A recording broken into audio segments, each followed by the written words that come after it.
what is up, Crocs and Clown members, Elysian League fans, and others who will stump on this video. I'm SoresanCrockxen, and today we're here to talk about Week 7. This is Week 7 preview.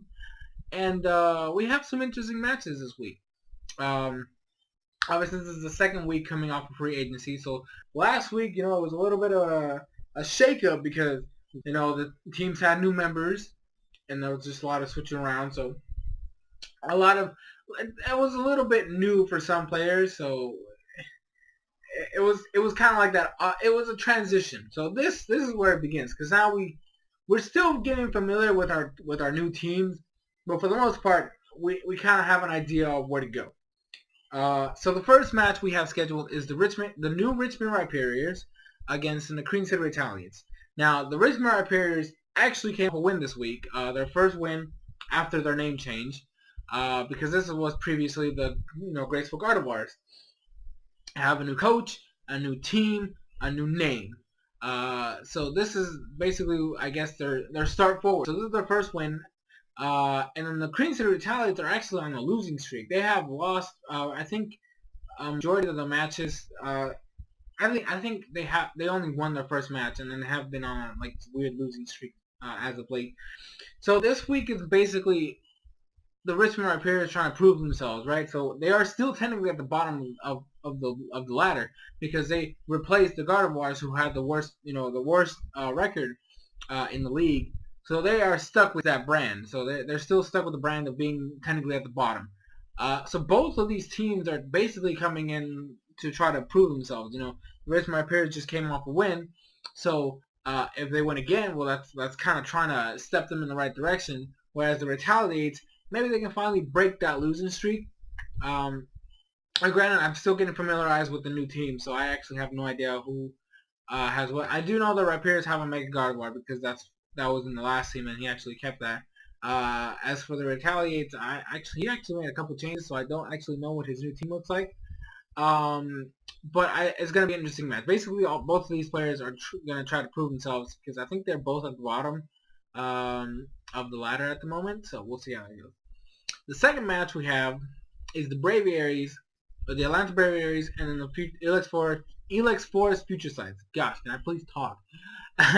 Now, the Atlanta Braviaries are coming off a forfeit win, actually.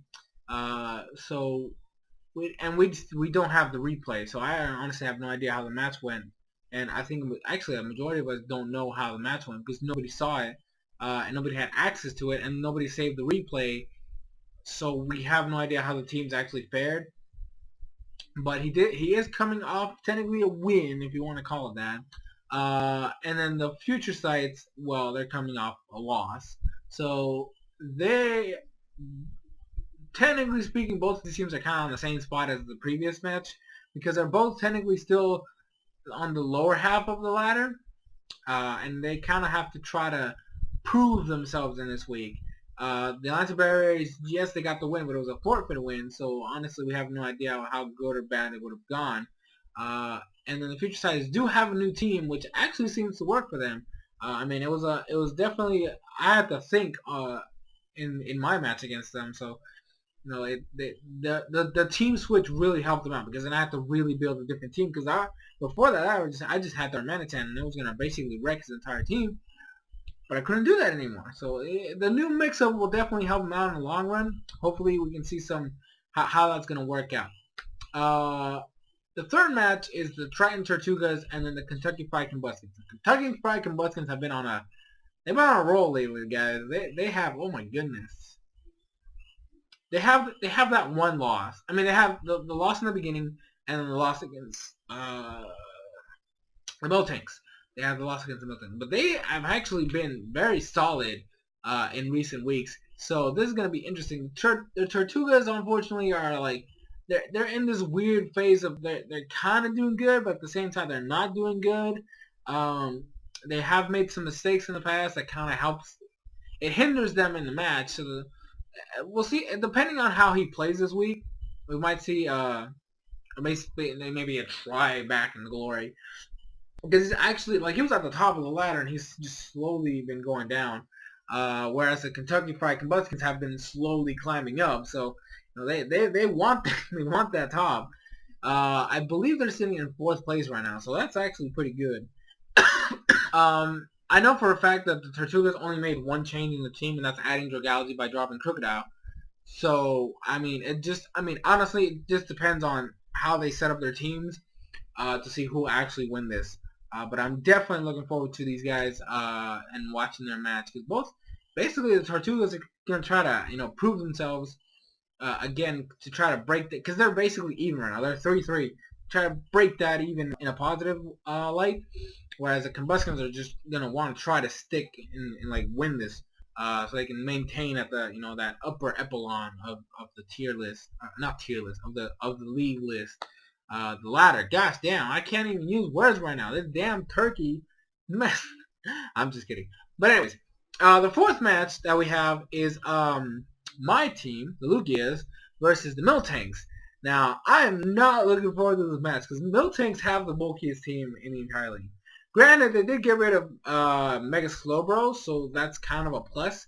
And they got Mega Altaria, though. She got a Mega Altaria instead of Mega Slowbro. Now, depending what kind of Mega Altaria she has, I might be able to wall it with my Weezing. That's kind of what I'm expecting. But, I mean, Mega Altaria also runs special, so I don't know what I want to do there.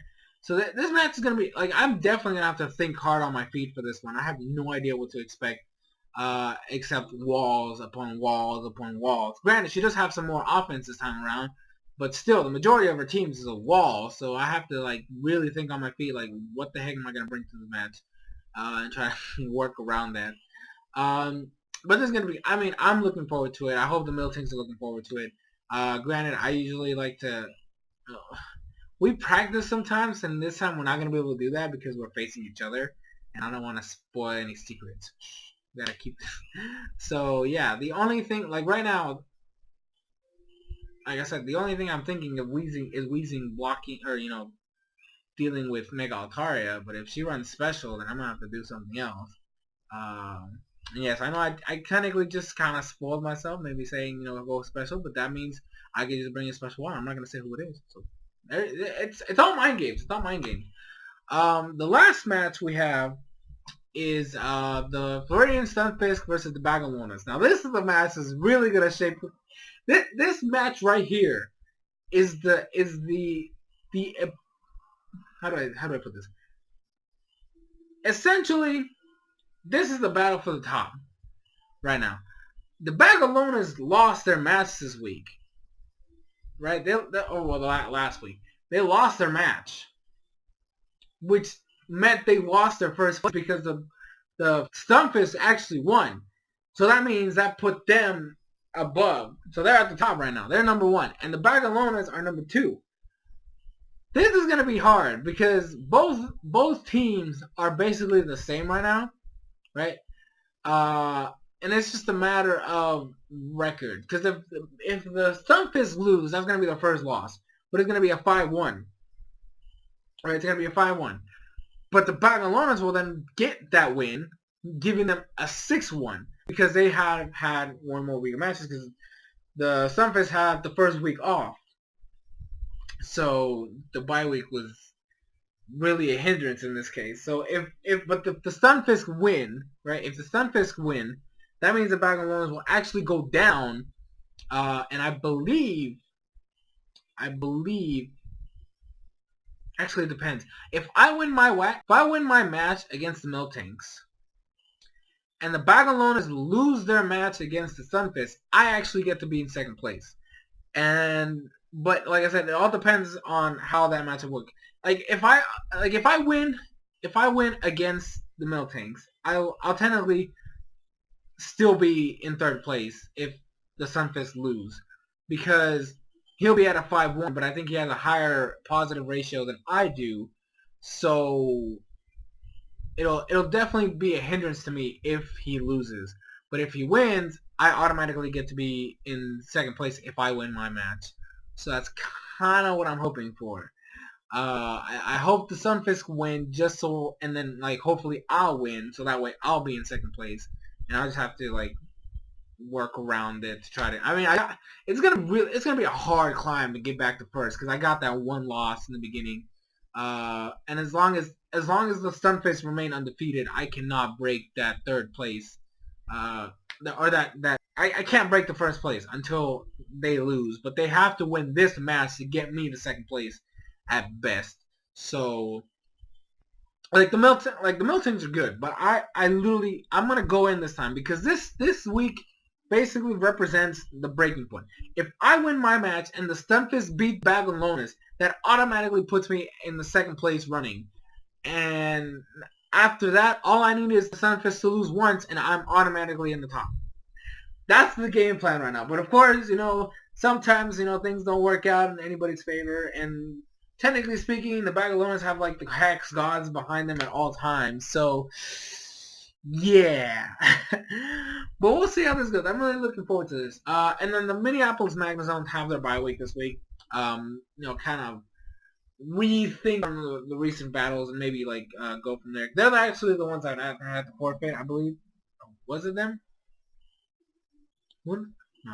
Was it them? No. I think the Stunfist went against the. I think the Magnus was winning against the Stunfist.